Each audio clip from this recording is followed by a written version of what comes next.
Hi. അപ്പോൾ നമ്മൾ കഴിഞ്ഞ ക്ലാസ്സിൽ ഡിസ്കസ് ചെയ്തത് നെർവസ് സിസ്റ്റം വരെയാണ്. ഇന്ന് നമ്മൾ ഡിസ്കസ് ചെയ്യാൻ പോകുന്നത് ബ്രെയിനെക്കുറിച്ചാണ്. നമുക്കറിയാം, നെർവസ് സിസ്റ്റത്തിൻ്റെ ഏറ്റവും സെൻട്രൽ ആയിട്ടുള്ള ഒരു പാർട്ടാണ് ബ്രെയിൻ എന്ന് പറയുന്നത്. നമ്മളുടെ ലങ്സിനെയൊക്കെ പ്രൊട്ടക്റ്റ് ചെയ്യുന്നത് എങ്ങനെയാണ്? റിബ് കേജ് വെച്ചിട്ട് അല്ലെങ്കിൽ റിബ്സ് വെച്ചിട്ടാണ് നമ്മുടെ ലങ്സിനെയൊക്കെ പ്രൊട്ടക്റ്റ് ചെയ്യുന്നത്. അതുപോലെ തന്നെ നമ്മുടെ ബ്രെയിനെ പ്രൊട്ടക്റ്റ് ചെയ്യുന്നതും ഒരു ഹാർഡായിട്ടുള്ള ഔട്ടർ കവറിങ് വെച്ചിട്ടാണ്. അതിനെ പറയുന്ന പേരാണ് സ്കള്ളെന്ന്. അപ്പോൾ ഈ സ്കള്ള് ആണ് ഏറ്റവും ഔട്ടറായിട്ട് നമ്മുടെ ബ്രെയിനെ പ്രൊട്ടക്റ്റ് ചെയ്യുന്നത്. ഇത് മാത്രമല്ല, ഇതിൻ്റെ അകത്ത് ഒരു 3 ലെയേർഡ് ആയിട്ടുള്ള മെംബ്രെയിൻ കൂടി നമ്മുടെ ബ്രെയിനെ പ്രൊട്ടക്റ്റ് ചെയ്യുന്നുണ്ട്. ആ 3 ലെയേർഡ് മെംബ്രെയിനെ പറയുന്ന പേരാണ് മെനിഞ്ചസ്. ഈ മെനിഞ്ചസിൻ്റെ ഇടയിൽ ഒരു പെർട്ടിക്കുലർ ടൈപ്പ് ഫ്ലൂയിഡ് വെച്ചിട്ട് കൂടി ഫില്ല് ചെയ്തിട്ടുണ്ട്. ആ ഫ്ലൂയിഡിനെ പറയുന്ന പേരാണ് സെറിബ്രോ സ്പൈനൽ ഫ്ലൂയിഡ്. ഇനി എന്തിനാണ് ഇങ്ങനെ ഈ ലെയറിൻ്റെ അകത്ത് ഈ സെറിബ്രോ സ്പൈനൽ ഫ്ലൂയിഡ് വെച്ചിട്ട് ഫില്ല് ചെയ്തിരിക്കുന്നതെന്ന് വെച്ചിട്ടുണ്ടെങ്കിൽ, നമ്മളുടെ ബ്രെയിനെ ഓവറോൾ ഒരു പ്രൊട്ടക്ഷൻ കൊടുക്കാനും അതുപോലെ തന്നെ നമ്മുടെ ബ്രെയിനിൽ ഉണ്ടാകുന്ന ഹൈ പ്രഷറിനെയും ലോ പ്രഷറിനെയൊക്കെ റെഗുലേറ്റ് ചെയ്യാനും ഈ ഫ്ലൂയിഡ് വെച്ചിട്ട് ഹെൽപ്പ് ചെയ്യുന്നുണ്ട്. അതായത് ഇപ്പോൾ നമ്മളുടെ ബ്ലഡ് പ്രഷർ കൂടിയിട്ടുണ്ടെങ്കിൽ, ഇപ്പോൾ ഈ ഒരു ലെയർ നമ്മുടെ ബ്രെയിനിൽ ഇല്ല എന്നുണ്ടെങ്കിൽ, ഒരു സെറിബ്രോ സ്പൈനൽ ഫ്ലൂയിഡ് ഇല്ല എന്നുണ്ടെങ്കിൽ, നമുക്ക് പ്രഷർ കൂടുന്ന സമയത്ത് നമ്മുടെ ബ്രെയിനിലുള്ള ചെറിയ ചെറിയ മൈന്യൂട്ടായിട്ടുള്ള ബ്ലഡ് വെസൽസ് ബേസ്റ്റ് ചെയ്യാനും, അതായത് പൊട്ടാനും, നമ്മുടെ ബ്രെയിനിൽ ക്ലോട്ട് വരാനും ചാൻസ് ഉണ്ട്. അപ്പോൾ അങ്ങനെയുള്ള ഒരു കാര്യങ്ങൾ മാക്സിമം അവോയ്ഡ് ചെയ്യാനായിട്ട് നമ്മുടെ ഈ ഫ്ലൂയിഡിനെ കൊണ്ട് പറ്റും. അതുപോലെ തന്നെ നമ്മുടെ ബ്രെയിന് ആവശ്യമായിട്ടുള്ള ന്യൂട്രിയൻസ്, ബ്രെയിന് ആവശ്യമായിട്ടുള്ള ഓക്സിജൻ, ഇതൊക്കെ സപ്ലൈ ചെയ്യുന്നത് ആരാ? ഈ ഒരു ഫ്ലൂയിഡാണ്. അതുപോലെ തന്നെ എന്തെങ്കിലും എക്സ്റ്റേണലായിട്ട് എന്തെങ്കിലും ഒരു ഷോക്ക് കിട്ടുക, ഷോക്ക് എന്ന് പറഞ്ഞാൽ പുറമെ തലയ്ക്ക് ഏൽക്കുന്ന എന്തെങ്കിലും പരിക്കുകൾ, അത് നമ്മുടെ സ്കള്ളിലായിരിക്കും ആദ്യം കിട്ടുന്നത്. അതിനേക്കാളും അത് ഭയങ്കര ഹാർഡാണ് നമുക്ക് ഇടുന്ന പരിക്കെങ്കിൽ മാത്രമേ അത് മെനിഞ്ചസിൽ ഒന്ന് അടിക്കത്തുള്ളൂ. അപ്പോൾ അത് മാറി ബ്രെയിനിലേക്ക് ആ ഒരു ഇഞ്ചുറി എത്താതിരിക്കാൻ വേണ്ടിയിട്ട് നമ്മുടെ ഈ ഫ്ലൂയിഡ് ഹെൽപ്പ് ചെയ്യുന്നുണ്ട്. ഒരു ഷോക്ക് അബ്സോർബർ പോലെയൊക്കെയാണ് നമ്മുടെ ഈ ബ്രെയിനിൽ ഈ ഫ്ലൂയിഡ് ആക്ട് ചെയ്യുന്നത്. ഇനി ബ്രെയിനിൻ്റെ എക്സാക്ട് സ്ട്രക്ചറിനെ കുറിച്ച് പഠിക്കാം.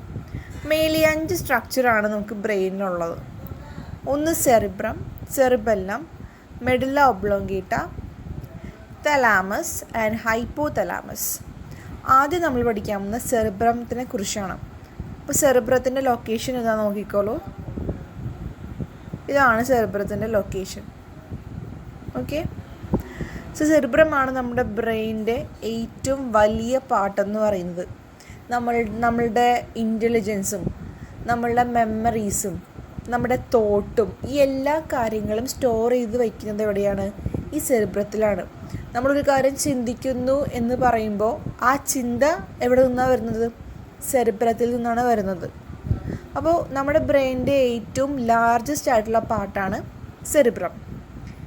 നിങ്ങൾക്ക് ഈ സെറിബ്രത്തിൻ്റെ ഇതിലേക്ക് സൂക്ഷിച്ച് നോക്കിയാൽ കാണാം, ഒരുപാടധികം ഫോൾഡ് ചെയ്ത് കിടക്കുന്ന ഒരു സ്ട്രക്ചറാണ് ആ സെറിബ്രം എന്ന് പറയുന്നത്. സോ ഈ ഫോൾഡിങ് എന്ന് പറയുന്നത് ആക്ച്വലി അവിടെ ഉണ്ടായിട്ടുള്ള ഒരുപാട് ഫിഷേഴ്സിൻ്റെയാണ്, അല്ലെങ്കിൽ അവിടെ ഓൾറെഡി ഉള്ള ടിഷ്യൂസിൻ്റെയൊക്കെ ഒരു ഫോൾഡാണ് ആ കാണുന്നത്. ഇനി സെറിബ്രത്തിന് മെയിൻലി 2 പാർട്ടുണ്ട്. ഒന്ന് ഔട്ടർ പാർട്ടും ഇന്നർ പാർട്ടും. ഔട്ടർ പാർട്ട് എപ്പോഴും ഒരു ഗ്രേ കളറായിരിക്കും. അതിനെ പറയുന്ന പേരാണ് കോർട്ടെക്സ്. ഇന്നർ പാർട്ട് എന്ന് പറയുന്നത് ഒരു വൈറ്റ് കളറായിരിക്കും. അതാണ് മെഡുല്ല. ഇത് നമ്മുടെ ബോഡിയിൽ നടക്കുന്ന എല്ലാ വോളണ്ടറി മൂവ്മെൻറ്റ്സ് ഉണ്ട്, ഇൻവോളണ്ടറി മൂവ്മെൻറ്റ്സ് ഉണ്ട്. വോളണ്ടറി മൂവ്മെൻറ്റ്സ് എന്ന് പറഞ്ഞാൽ നമ്മളുടെ കോൺഷ്യസ്നോട് കൂടി സംഭവിക്കുന്ന മൂവ്മെൻറ്റ്സ്. ഇപ്പോൾ നമ്മളുടെ കൈ നമ്മൾ അനക്കുക, കാലനക്കുക, നമ്മൾ നടക്കുക, ഓടുക, ഇതൊക്കെയാണ് വോളണ്ടറി മൂവ്മെൻറ്റ്സ് എന്ന് പറയുന്നത്. ഇൻവോളണ്ടറി മൂവ്മെൻറ്റ്സ് എന്ന് പറഞ്ഞിട്ടുണ്ടെങ്കിൽ നമ്മളുടെ ഹാർട്ട് ബീറ്റ്, നമ്മളെ ബ്രീത്ത് എടുക്കുന്നത്, നമ്മുടെ പ്യൂപ്പിൾസൊക്കെ ഡൈലേറ്റ് ചെയ്യുന്നത്, ഇതൊക്കെയാണ് ഇൻവോളണ്ടറി. ഇതൊന്നും നമ്മളുടെ സ്വന്തമായിട്ട് നമുക്ക് കൺട്രോൾ ചെയ്യാൻ പറ്റില്ല, ഹാർട്ട് ബീറ്റൊന്നും. അതാണ് ഇൻവോളണ്ടറി. അപ്പോൾ സെറിബ്രമാണ് നമ്മുടെ എല്ലാ വോളണ്ടറി മൂവ്മെൻറ്റ്സിൻ്റെയും കോർഡിനേറ്റ് ചെയ്യുന്നത്. ഇനി അടുത്ത ആളാണ് സെറിബെല്ലം. സെറിബെല്ലം ഇവിടെ കാണാൻ പറ്റും, ഒരു ലീഫ് ലൈക്ക് സ്ട്രക്ചറായിട്ട് കാണാൻ പറ്റും സെറിബെല്ലം. സെറിബെല്ലമാണ് നമ്മളുടെ സെറിബ്രം കഴിഞ്ഞാൽ രണ്ടാമത്തെ വരുന്നത് ബ്രെയിനിൻ്റെ ഏറ്റവും വലിയ പാർട്ട് എന്ന് പറയുന്നത്. സെറിബ്രത്തിൻ്റെ പുറകെ ഒരു 2 ഫ്ലാപ്പ് എന്നുള്ള രീതിയിലാണ് സെറിബെല്ലത്തിനെ കാണാൻ പറ്റുന്നത്. നമ്മുടെ സെറിബ്രത്തിലുള്ള പോലെ തന്നെ ഫിഷേഴ്സും ഒരുപാട് ഗ്രൂസും ഒക്കെ ഈ സെറിബെല്ലത്തിൽ കാണാൻ പറ്റും. അപ്പോൾ മെയിൻലി സെറിബെല്ലത്തിൻ്റെ ഫങ്ഷൻ എന്ന് പറഞ്ഞിട്ടുണ്ടെങ്കിൽ നമ്മളുടെ ബോഡിയിലെ ഓവറോൾ ആയിട്ടുള്ള ഇക്വിലിബ്രിയം മെയിൻറ്റെയിൻ ചെയ്യുക, അല്ലെങ്കിൽ നമ്മുടെ ബോഡി ബാലൻസ് മെയിൻറ്റെയിൻ ചെയ്യുക. അതാണ് സെറിബെല്ലത്തിൻ്റെ ഫങ്ഷൻ. ഇനി അടുത്ത ആളാണ് മെഡുല്ല ഒബ്ലോംഗേറ്റ. മെഡുല്ല ഒബ്ലോംഗേറ്റ കാണുന്നത് നമ്മുടെ സെറിബ്രത്തിൻ്റെ താഴെയും സെറിബെല്ലത്തിൻ്റെ ഇപ്പുറത്തും ആയിട്ട്, അല്ലെങ്കിൽ അടുത്തായിട്ടുമാണ് മെഡുല്ല ഒബ്ലോംഗേറ്റ കാണുന്നത്. മെഡുല്ല ഒബ്ലോംഗേറ്റ നമ്മുടെ ബ്രെയിനിൻ്റെ ഏറ്റവും വളരെ ഇമ്പോർട്ടൻ്റ് ആയിട്ടുള്ള പാർട്ടാണ്. അത് റെസ്പിറേറ്ററി സെൻറ്ററാണ്. റെസ്പിറേറ്ററി സെൻറ്റർ എന്ന് പറഞ്ഞിട്ടുണ്ടെങ്കിൽ നമ്മളുടെ ബ്രീതിങ്, നമ്മുടെ ഹാർട്ട് ബീറ്റ്, അതിനെയൊക്കെ കൺട്രോൾ ചെയ്യുന്ന ആളാണ് മെഡുല്ല ഒബ്ലോംഗേറ്റ. ഇപ്പോൾ പെട്ടെന്ന് എപ്പോഴെങ്കിലും ആ ഒരു ഭാഗത്ത് ബ്രെയിനിൻ്റെ മെഡുല്ല ഒബ്ലോംഗേറ്റയിൽ എന്തെങ്കിലും ഹാർഡായിട്ട് എന്തെങ്കിലും ഹിറ്റോ അല്ലെങ്കിൽ ഒരു ഇഞ്ചുറിയൊക്കെ വന്നിട്ടുണ്ടെങ്കിൽ അവിടെ ആളുകൾ മരിച്ചു പോകുന്നത് കാണാൻ പറ്റും. അതിന് കാരണം മെഡുല്ല ഒബ്ലോംഗേറ്റ റെസ്പിറേറ്ററി സെൻറ്റർ ആയതുകൊണ്ടും അതിന് എന്തെങ്കിലും ഹാർഡായിട്ടുള്ള ഇഞ്ചുറി സംഭവിച്ചിട്ടുണ്ടെങ്കിൽ ഡെഫിനറ്റ് ആയിട്ട് ഡെത്ത് വരും എന്നുള്ളത് കൊണ്ടിട്ടുമാണ്. ഇനി അടുത്തതാണ് തലാമസ്. തലാമസ് കാണാൻ പറ്റും, നമ്മുടെ സെറിബ്രത്തിൻ്റെ തൊട്ട് പിന്നിലാണ് തലാമസ് സിറ്റുവേറ്റ് ചെയ്യുന്നത്. എന്താണ് തലാമസിൻ്റെ മെയിൻ ഫങ്ഷൻ എന്ന് പറഞ്ഞിട്ടുണ്ടെങ്കിൽ നമ്മുടെ സെറിബെല്ലത്തിൽ നിന്ന് വരുന്ന ഇമ്പൾസസിനെ കൊണ്ടേ കൊടുക്കുന്നതും തിരിച്ചു കൊണ്ടുവരുന്നതുമൊക്കെ നമ്മളുടെ ഈ തലാമസ് വഴിയാണ്.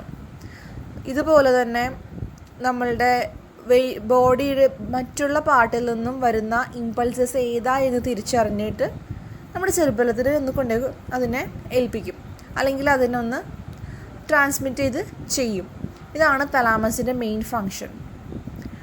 അടുത്തതാണ് ഹൈപ്പോ തലാമസ്. ഹൈപ്പോ തലാമസ് അറിയാലോ, ഹൈപ്പോ ബിലോ, തലാമസോ തലാമസിൻ്റെ താഴെ കാണുന്ന ഒരു പാർട്ടാണ് ഹൈപ്പോ തലാമസ്.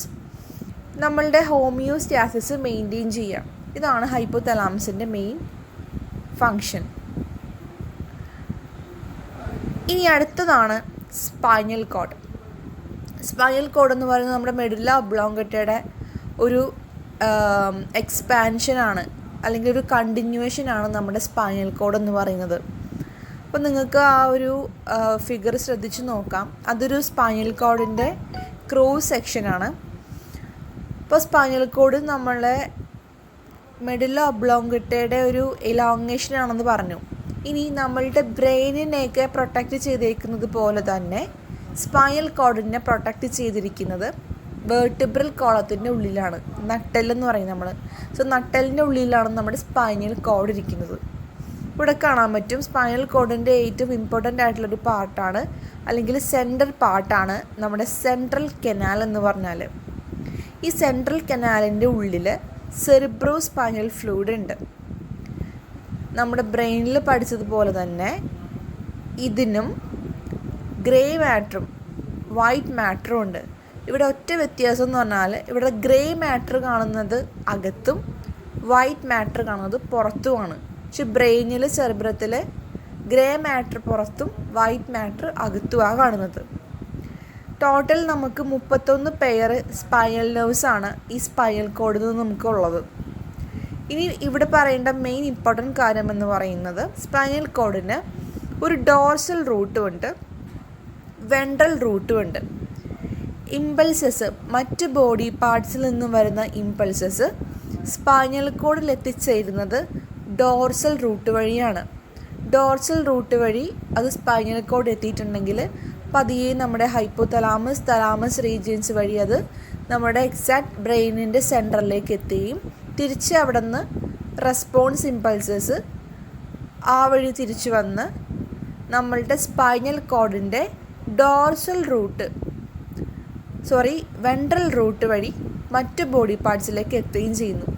അതായത് ഡോർസൽ റൂട്ടാണ് സ്പൈനൽ കോഡിൻ്റെ ഉള്ളിലേക്ക് ഇമ്പൾസസിനെ കൊണ്ടുപോകുന്നതും അവിടെ നിന്ന് എല്ലാ കാര്യം ആക്ടിവിറ്റീസ് കഴിഞ്ഞ് അവിടെ ഉള്ളിൽ നിന്ന് പുറത്തേക്ക് വരുന്ന ഇമ്പൾസസിനെ സ്പൈനൽ കോഡിൻ്റെ വെൻട്രൽ റൂട്ടാണ് മറ്റുള്ള ബോഡി പാർട്ടിലേക്ക് ട്രാൻസ്മിറ്റ് ചെയ്യുന്നത്.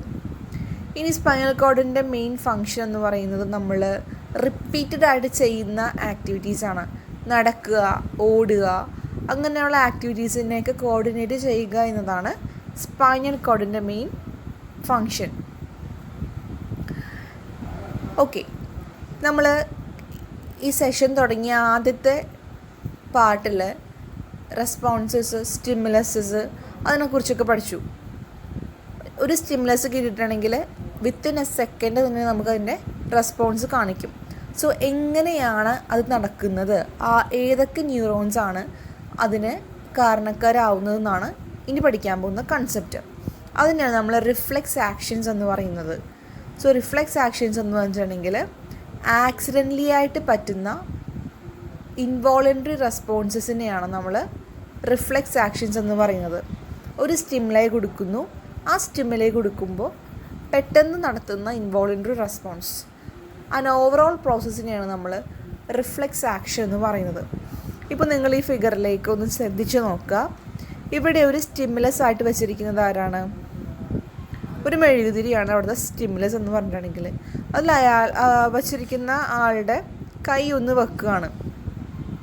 അതാണ് നിങ്ങൾ ഫസ്റ്റ് ഇതിൽ കാണുന്നത്.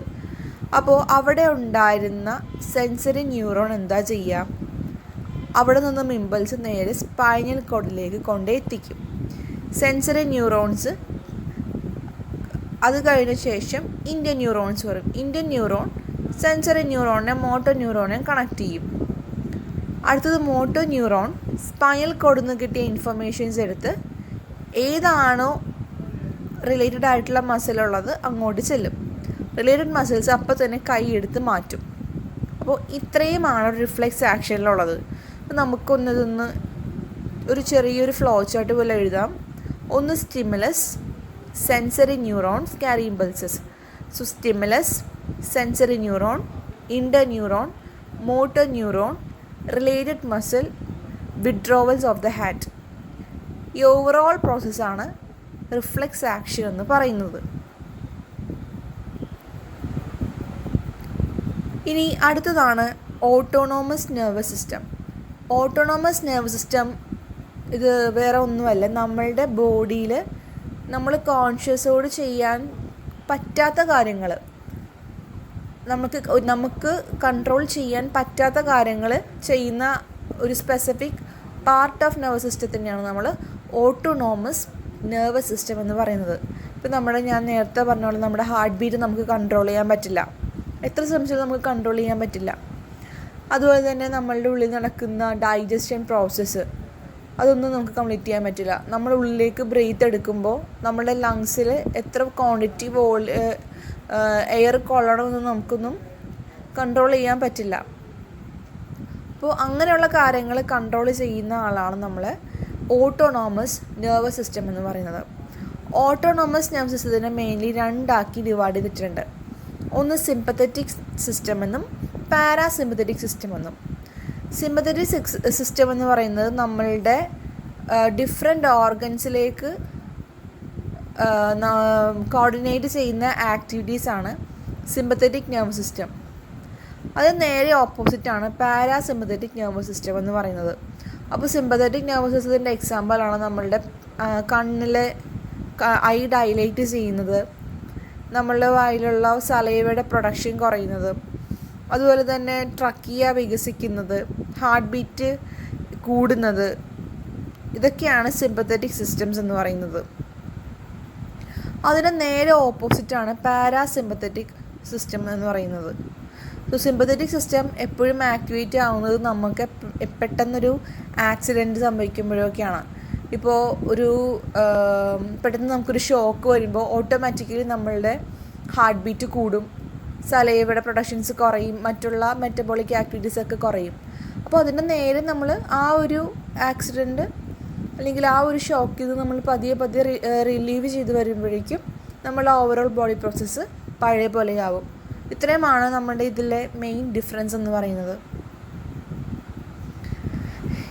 ഇനി നമ്മളുടെ ബ്രെയിനായിട്ട് റിലേറ്റ് ചെയ്ത 3 ടൈപ്പ് ഡിസീസസ് ആണ് പറയാൻ പോകുന്നത്. ഒന്ന് Alzheimer's, then Parkinson's, then epilepsy. ആദ്യം നമുക്ക് അൽഷിമേഴ്സ് നോക്കാം. അൽഷിമേഴ്സ് വരാനായിട്ടുള്ള മെയിൻ കാര്യം എന്ന് പറയുന്നത് ബ്രെയിനിൻ്റെ ന്യൂറൽ ടിഷ്യൂസിലേക്ക് ഉള്ള ഇൻസൊല്യൂബിൾ ആയിട്ടുള്ള പ്രോട്ടീൻസിൻ്റെ അക്യുമുലേഷൻ മൂലമാണ് അൽഷിമേഴ്സ് വരാൻ കാരണം. അപ്പോൾ നമ്മളുടെ ബ്രെയിനിൽ ഇതുപോലെ തന്നെ ഒരിക്കലും സൊല്യൂബിൾ അല്ലാത്ത പ്രോട്ടീൻസ് വന്ന് അടിഞ്ഞു കൂടുമ്പോൾ ഓട്ടോമാറ്റിക്കലി നമ്മുടെ ന്യൂറോൺസ് നശിക്കപ്പെടും. അങ്ങനെ ന്യൂറോൺസ് നശിച്ച് പോയിട്ടുണ്ടെങ്കിൽ ഒരു ന്യൂറോണിൽ നിന്നും അടുത്ത ന്യൂറോണിലേക്ക് ഇമ്പൾസ് പാസ് ചെയ്യുന്ന കപ്പാസിറ്റി കുറയും. അപ്പോൾ നമുക്ക് എന്ത് പറ്റും? മറവി വരും. അതാണ് അൽഷിമേഴ്സ് എന്ന് പറയുന്നത്. സോ സിംറ്റംസ് എന്ന് പറയുന്നത് loss of memory, inability to recognize friends and relatives, inability to do routine works. അപ്പോൾ അൽഷിമേഴ്സ് എന്ന് പറഞ്ഞാൽ നമ്മുടെ ന്യൂറോൺസിനെ കംപ്ലീറ്റ് ആയിട്ട് ഡിസ്ട്രോയ് ചെയ്ത് കളയും. ഇൻസൊല്യൂബിൾ പ്രോട്ടീൻസ് വന്നിട്ട് നമ്മുടെ ബ്രെയിനിൽ നെർവൽ ടിഷ്യൂസ് അല്ലെങ്കിൽ ന്യൂറൽ ടിഷ്യൂസിൽ വന്ന് അത് അക്യുമുലേറ്റ് ചെയ്ത് കിടക്കുമ്പോൾ ഒരു ന്യൂറോണിൽ നിന്നും മറ്റൊരു ന്യൂറോണിലേക്കുള്ള ഇമ്പൾസിൻ്റെ ട്രാൻസ്മിഷൻ കുറയുകയും അതുമൂലം പതിയെ നമുക്ക് മെമ്മറി ലോസ് ആവുകയും ചെയ്യുന്നു. Next is Parkinson diseases. Parkinson ഡിസീസസിൻ്റെ മെയിൻ കാരണം നമ്മുടെ ബ്രെയിനിൽ ഓൾറെഡി പ്രൊഡ്യൂസ്ഡ് ആയിട്ടുള്ള ഒരു ന്യൂറോ ട്രാൻസ്മിറ്ററാണ് ഡോപ്പമൈൻ. നമ്മൾ ഫസ്റ്റ് സെഷനിൽ പഠിച്ചു. ഒരു സിനാപ്സിൻ്റെ കേസ് പഠിച്ചപ്പോൾ സിനാപ്സിലൊരു ന്യൂറോ ട്രാൻസ്മിറ്റർ സെക്രീറ്റ് ചെയ്യുന്നുണ്ട്. ആ ന്യൂറോ ട്രാൻസ്മിറ്ററിൽ കൂടിയാണ് ഒരു ന്യൂറോണിൻ്റെ ഇമ്പൾസ് അടുത്ത ന്യൂറോണിലേക്ക് പാസ് ചെയ്യാനായിട്ട് ഹെൽപ്പ് ചെയ്യുന്നത്. അപ്പോൾ അങ്ങനെയുള്ള സാഹചര്യത്തിൽ അത്തരത്തിലുള്ള ന്യൂറോ ട്രാൻസ്മിറ്ററിൻ്റെ അളവ് കുറയുമ്പോൾ എന്താ പറ്റുക? നമ്മളുടെ ബോഡി അല്ലെങ്കിൽ നമ്മുടെ ബ്രെയിനിലുള്ള സ്പെഷ്യലൈസ്ഡ് സെൽസായ ഗാംഗ്ലിയോൺസൊക്കെ ഡിസ്റ്റോർഡ് ആയി പോകും. അതായത് ഇമ്പൾസസ് മെയിൻലി ട്രാൻസ്മിറ്റ് ചെയ്യുന്നില്ല. അതാണ് ഇവിടെ നടക്കുന്ന മെയിൻ കാര്യം. സിംറ്റംസ് എന്ന് പറയുമ്പോൾ ബോഡി ബാലൻസിന് വ്യത്യാസം ഉണ്ടാവുക, അല്ലെങ്കിൽ കംപ്ലീറ്റ്ലി ലോസ് ആവുക, നമ്മുടെ മസിൽസൊക്കെ മൂവ്മെൻറ്റിന് അത്ര പോസിബിൾ അല്ലാതെ ആവുക, ബോഡി കംപ്ലീറ്റ്ലി ഷിവർ ചെയ്യുക, എക്സസ് ആയിട്ടുള്ള സലൈവ പ്രൊഡക്ഷൻസ്, ഇതൊക്കെയാണ് പാർക്കിൻസൺസിൻ്റെ main symptoms. Next is epilepsy. Epilepsy എന്ന് പറയുമ്പോൾ നമ്മുടെ ബ്രെയിനിൻ്റെ ഉള്ളിൽ കൂടി ഉള്ള ഇറഗുലർ ആയിട്ടുള്ള ഇമ്പൾസിൻ്റെ ട്രാൻസ്മിഷനാണ് എപ്പിലെപ്സി എന്ന് പറയുന്നത്. ഇപ്പോൾ നമ്മൾ ഫിക്സ് എന്നൊക്കെ പറയത്തില്ലേ, അതും ഏകദേശം അതുപോലെയാണ് എപ്പിലെപ്സി എന്ന് പറയുന്നത്. സോ എപ്പിലെപ്സിയുടെ സിംറ്റംസ് എന്ന് പറഞ്ഞിട്ടുണ്ടെങ്കിൽ നമ്മുടെ കണ്ടിന്യൂസ് ആയിട്ടുള്ള ഒരു muscular contractions, then frothy discharge from the mouth, നമ്മുടെ വായിൽ നിന്ന് നുര വരിക അല്ലെങ്കിൽ പത വരിക, നമ്മളുടെ പല്ലുകൾ നമ്മൾ കൂട്ടിപ്പിടിക്കുക അല്ലെങ്കിൽ കൂട്ടിക്കടിക്കുക. സോ ഇതൊക്കെയാണ് ഇതിൻ്റെ മെയിനായിട്ടുള്ള സിംറ്റംസ്. സോ ഇത്രയുമാണ് മെയിൻലി ഈ ലെസണിലുള്ളത്. അപ്പോൾ നമ്മുടെ ഈ ഫസ്റ്റ് ചാപ്റ്റർ കഴിഞ്ഞു. Thank you.